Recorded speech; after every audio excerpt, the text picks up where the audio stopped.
everyone, my name is Adedoyin Adegbomiwe and you're welcome to my channel. To my new subscribers here, thank you so much for subscribing to my channel, and to my returning subscribers, you know I love you. Thank you so much for always coming back. Thank you so much, you guys. Thank you. So today, guys, we're talking on a very important topic titled Agents of Socialization and Juvenile Delinquency. Today, we want to look at the relationship between agents of socialization and juvenile delinquency. We want to, or better still, we want to look at how the agents of socialization impact on juvenile delinquency. First things first, what is socialization? Socialization is simply defined as a learning process through which we learn to interact with each other. Socialization is a process in which we learn to talk, eat, do things, etc. Socialization can also be defined as a lifelong process because this is a process, or this is a kind of learning that is transferable from one generation to another. So we can say socialization is a lifelong learning process. What are agents of socialization? Agents of socialization are simply individuals, people, institutions, or organizations that are responsible for bringing in this learning process. They are the ones that help us with carrying out the learning process. So now we are looking at these agents of socialization and how they impact on juvenile delinquency. Well, today we'll be looking at 5 agents of socialization, and we'll talk briefly about them. Number 1, the first agent of socialization we'll be looking at today is the family. The family is known to be this, first unit of socialization, the primary unit of socialization, and also the most important unit of socialization. It is very important because when a child is born into the society, or when a child is born, the first set of people or category of persons he gets to interact with is the family. The family is a unit that consists of the parents, the siblings, and other extended family. Nobody, every child or every man that is an adult today started from a process of childhood. There's nobody that came on earth that just grew up or that just became an adult suddenly. They all went through a process from the childhood through to adulthood. So this first agent of socialization, which is the family, that consists of the father, the mother, the siblings, and the extended family, are the people that are responsible for this child's growth and nurturing. The family is going to be first agent of socialization, is responsible for instilling proper values, ethics, and belief system in children, such that they raise them properly, so that they can grow to become positive and great, wonderful adults. So therefore, the family needs to play a very important role in the life of a child, because the foundation of a child is very important. The foundation is what determines, or it has a ripple effect on how the child eventually turns out to be as an adult. So therefore, when the family plays its role well, the job is half done in instilling proper values in a child. Now let's look at it from this angle. When the family, which are the parents, or whosoever the parents or the guardian in which the children are staying with, they are the one that teach them the first things first. How to learn, they teach them how to talk, how to walk, how to feed. They have a very great influence on the children. And so therefore, this is where a lot of things can be imbibed from the foundation. By the time the family does their own well in imbibing, teaching the children proper etiquette, proper values and belief system, they grow up gradually to become important and positive adults. So therefore, the family has the sole role or the sole duty to ensure that these children are properly instilled with values and ethics. Because when we look at it from this angle, for example, a lot of socioeconomic class, we have the socioeconomic classes that affect the way a child will turn out to be.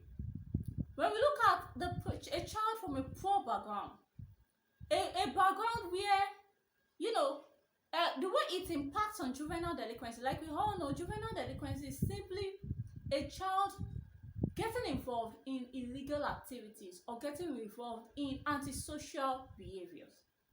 Now, when you look at a child that comes from a family that is broken, a broken family where perhaps the father and mother are divorced, there's no love, nothing, it's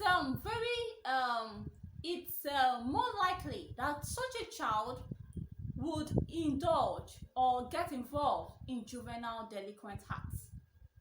Also, when we look at it from a family that is, a background, a socioeconomic class of a low income earners, when we look at such a child where there's no, proper basic amenities of life, the child does not have access to basic amenities of life such as housing, food, and the normal basic amenities, clothing and shelter, it affects the way the child will turn out, and it has an effect in determining whether the child is going to get involved in juvenile delinquency or not.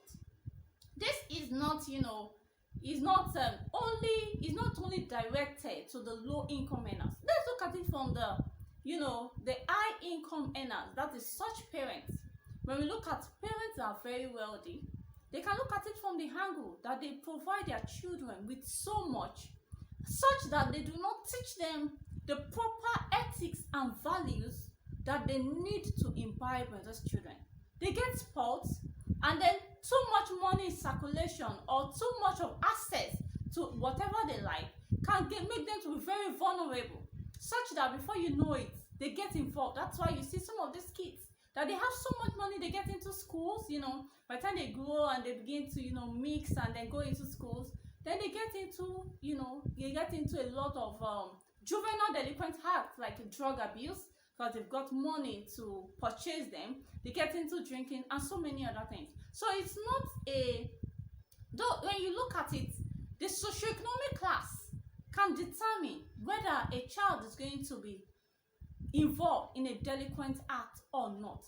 But then, it doesn't mean whichever the class is, the most important thing is to ensure that the family does their role by instilling proper value system in these children, such that they have a high standard of learning, a high standard of values and behavior, such that they are able to fit in well and behave properly in the society and also turn out to be positive adults in the future. Number 2, another second agent of socialization is the school. The school is an agent of socialization that helps to teach the children the formal standard of interaction. The school is in charge of not only providing the educational knowledge in the child, but it also teaches the child life skills. It is in the school that the child learns the formal way of relating and interacting with people. In school, the child learns, how to talk, how to follow rules and regulations, obedience, respect, how to interact with peer mates and the likes. This is another agent of socialization that determines how a child, or if a child is going to be involved or in delinquent acts or not. So that is why the family, which is the main and the most important agent of socialization, has a role to play in every area of other agents of socialization. Because the school, the family, or the parent or the guardian should ensure that they send their wards or children to schools that that have high moral and academic standard, where they can be taught well, and also the school authorities, the teachers, the principal, and every other person in charge of the wards or children should endeavor to instill proper discipline in these children, such that when they grow up, it's already part of them. It's part and parcel of them. It's easier to instill positive values and morals in children as they grow, when they are still children, compared to when they are already formed and have become adults. Number 3, another agent of socialization is the peers. The peer group is our playmates. This is another agent of socialization that determines or that has an impact on juvenile delinquency. When we look at children, once they leave the family, they are beginning to go to school and they begin to have friends and all. Their peers has an impact on them. It has a great influence on them, whether consciously or unconsciously. Because when children begin to interact with peers, they begin to pick characters, attitudes, and the likes that are either positive or negative. That is why parents and guardians are supposed to, look into it to see the kind of children or peers or friends their children or wards keep as friends. Because these people have a very great influence on the children. That is why when you look at some children, a child is able to tell, value systems that are different, or that are not the same or in alignment with what he has been taught with from home.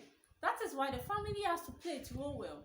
In doing that, it helps the child, when it's with his peers, to be able to determine what behavior or what value system is in alignment with what he or she has been exposed to.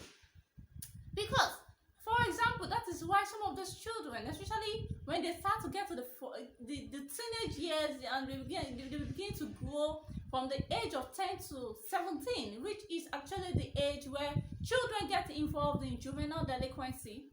Then they start to go to secondary school. They start to, especially for those going to the boarding houses, that's when they begin to have peer pressure. Peer pressure in the sense that they begin to want to emulate what their friends are doing. They begin to copy them. They could find themselves getting into doing drugs because their peers are getting into it.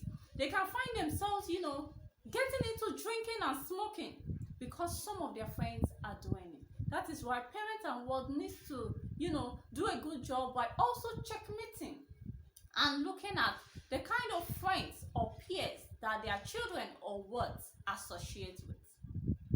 Number 4, another agent of socialization that can shape or form or impact or determine if a child will get into juvenile delinquency or not is the mass media. The mass media is an agent of socialization that has to do with, the television, the internet, radio, magazines, and books. These are another thing that determines or that shapes the information children receive, that determines their exposure or the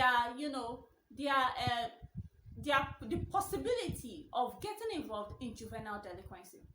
Because when you see some of these children, they are exposed to so much content, even while growing, that their parents are not even aware of.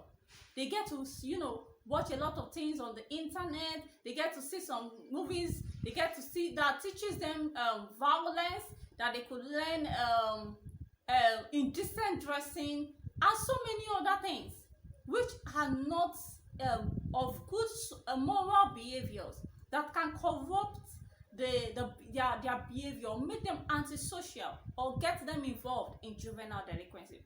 So that is why the parents or the wards are supposed to do a good job by ensuring that they check out what their children are exposed to through this mass media, because the mass media has a way of sending information to these children such that they get informed about, especially if negative things, and then they begin to want to practice. Because when these children see or listen or read some things, there's a way it develops in their mind that they begin to want to practice. That is why, you know, a lot of these negative sites, social medias and all should be eradicated or taken away or prevented from the children, such that they don't get too involved in them.